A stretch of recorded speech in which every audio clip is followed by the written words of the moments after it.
quiet down. Okay, I'm Ann Jahrling. I've worked at Percy High School in some capacity since 1986. And before that, I taught at Marillac for 5 years.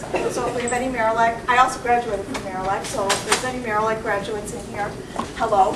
And then before that, I taught junior high. I am the mother of 3 kids, a 25-year-old, a 23-year-old, and a senior at Percy. So I've been on both sides of this. I've been on one side of the desk, and I've been on the other side of the desk, and I've been sitting right where you are right now.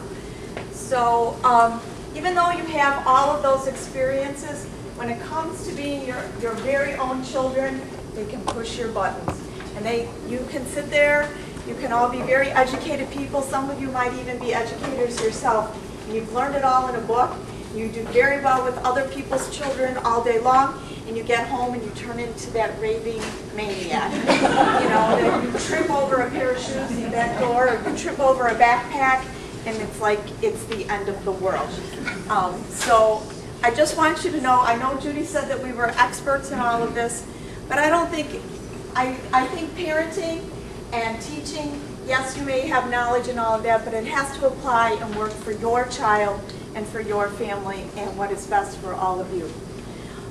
What Judy asked me to talk to you about tonight was getting your children ready for high school and essentially for college and beyond. And that really, really does start right now. And actually, it started a few years ago. But if you haven't been giving your kids choices and helping them make choices and making them responsible, it's not too late to start, okay? So the main things that I want to talk about tonight is helping your children make decisions and making decisions that are within your parameters, and also making them responsible, helping them to be responsible for themselves. And along with taking responsibility is to accept the consequences of their decisions and their behavior. Sometimes the consequences are not always good. Sometimes they're bad.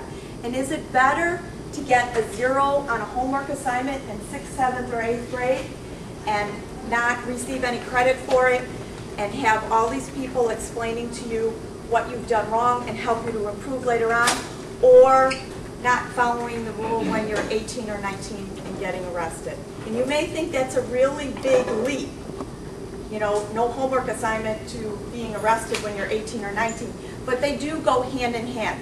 You're following the rules, you're accepting what happens to you, just as when you're adults, you have to follow the rules and accept the consequences. If as a child, they didn't do their homework and someone always wrote them a note or called the teacher or made an exception or got an extension, then the kid learns that the rules don't apply to them.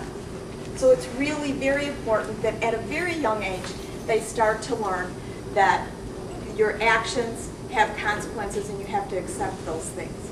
I gave you some handouts here, and they're in no particular order, but a couple of the ones, actually I had some kids put these together for me. The 2 that I wanted to start out with, they didn't put them in the order I asked them to put them in. But I can't fire them because they're volunteers, so in any event. The first one I'd like to talk about is the blue one that says helping your child make responsible decisions.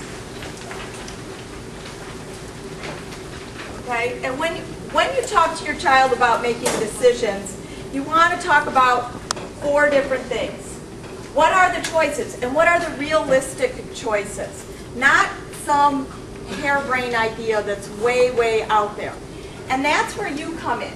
If you think of parenting and helping your child the next few years as you are the outside circle, you are the boundaries, you set the limits, and your child can move freely within those limits. So instead of saying, what would you like to do this weekend? You say, would you like to do A or would you like to do B? Those are your limits because the choice is really only A or B. And then the child gets to pick, and they learn to work within your limits, but they also have some responsibility because they picked A or B. I have a soon-to-be 18-year-old, and her harebrained idea for her 18th birthday was, you know, we're all legal and we can rent a hotel room by ourselves. And I said, oh, that's really nice. Where did you come up with this one? Well, blah, blah, blah, and blah, blah, blah. We thought it'd be really fun. And I said, okay. I said, we can rent a hotel room. I said, but I'm going with. No, you can't come with. That's not the idea. And I, right off the bat, I said, okay, this one is out.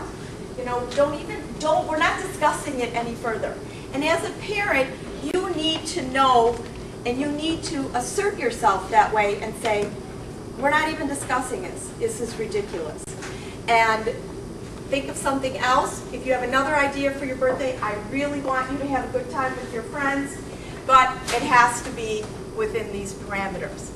I think also at this point in our lives with all of the technology, the Facebook, the cell phones, everything you can think of, the iPad, the iPhone, and all of that, we walk a very, very fine line, and there is no right or wrong answer to all of this. And you have to figure out what kind of works for you. If you give a child in 6th grade a cell phone, a Facebook account, let them do texting all the time, what are you going to give them when they're in high school? When you give away all the things in their 6th and 7th grade, what are you going to let them earn in high school? And that's something that you always have to remember. I know there's peer pressure. 5 kids have a cell phone. I'm probably dating myself a little bit because I didn't have to deal with cell phones until they were in high school. You know, 5 or 6 kids have a cell phone in 6th grade. Everybody has to have a cell phone. And sometimes cell phones are necessary. You can have an extra cell phone and keep it in a drawer. And when a kid goes to practice, now you can have the cell phone in case you need to call for a ride. You don't have to have, the child doesn't have to have unlimited access to a cell phone. Facebook is very dangerous. Very, very dangerous. And I know I'm not telling you what to do, but I would seriously, seriously, seriously consider not allowing your child to have a Facebook account until they're in high school. Facebook, the kids think you can do and write anything you want on Facebook and you're anonymous. I spend half my week dealing with kids writing about other kids on Facebook. I'm not sure an 11, a 12, a 13-year-old understands that responsibility. And that's also, I do believe, something you need to earn. You know, show me that you're responsible. Show me that you can do your homework every day and bring it to school and not get in trouble. Show me that you can make a calendar and put on there, I have 5, 6 practices this week and I have a big project due on Friday. How am I going to break that down and do a little bit of it each night? And those are some of the suggestions that are in these sheets that I have for you.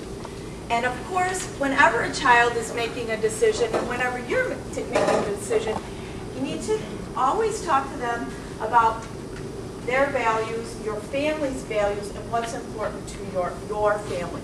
What do you hold sacred in your house? Is it family? Is it religion? Is it being kind to other people? What is it that's going to drive this decision? So the blue one talks about the 4 aspects of making a decision. What are the choices? What will these choices enable you to do later on? And what are the consequences of these choices? Every choice we make in life has a consequence. And as I said before, some of them are good consequences, some of them aren't so good, and sometimes when you haven't thought the whole thing through, you have an unexpected consequence. And kids need to know that we can't always plan for every single thing in life, but you need to have a little bit of a plan A and a plan B. Okay, if everything works out great, this is how it's going to happen. If one little thing throws a wrench in it, how is this going to work? You know, they have a project. They have a whole week to do it. They've never told you they had the project. It's Thursday night, 9 o'clock.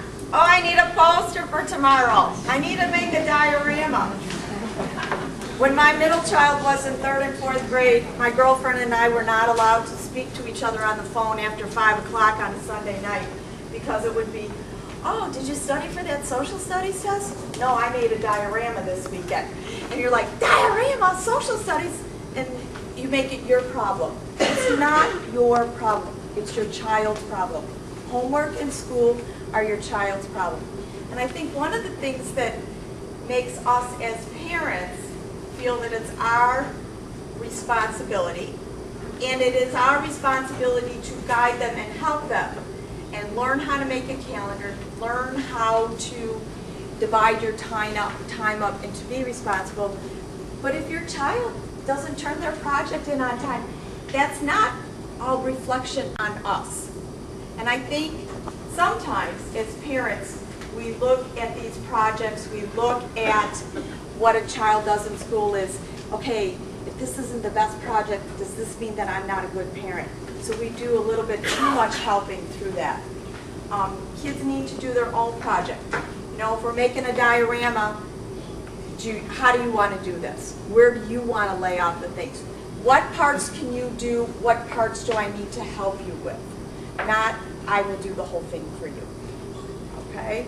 Does anybody have any questions so far?